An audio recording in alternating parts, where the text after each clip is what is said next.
Romanian deadlifts, or RDL'S as they're commonly known, are an amazing exercise that target the posterior chain of the legs, including hamstrings and glutes. They're also very useful in rehab to teach people the tricky movement pattern of a hip hinge, but many people struggle with this exercise or don't feel their hamstrings working. If so, try these tips.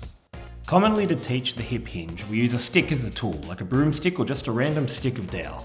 Hold the stick against your back like Tammie is showing, ensuring the stick actually touches you in 3 different places at all times: the back of your head, your upper back, and your butt. While keeping the stick in contact with these 3 points, push your hips back to the wall behind you and hinge at your hips to complete the movement. If your back begins to flex, you will lose contact with one of the points on the stick and know you're hinging incorrectly. It can be quite tricky and awkward for some at the start, so be persistent. Some people might struggle with the broomstick due to shoulder mobility, or they might keep trying to bend their knees out of habit, so this version might come in handy.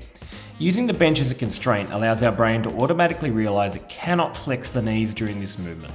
By keeping our shins vertical, it allows for us to hinge at our hips and recruit more of our hamstrings. Similar cues to the last one, think of folding at your hips and pushing your butt back to the wall behind you. You could also still use the broomstick as well here for added difficulty. Once you've started to master the hip hinge, you're ready to perform RDL'S. Whether you do dumbbell or barbell RDL'S is up to your preference, but the similar rules apply. Keep your shins vertical, fold at your hips, and push your butt back to the wall while keeping the dumbbells or barbell close to your body and legs.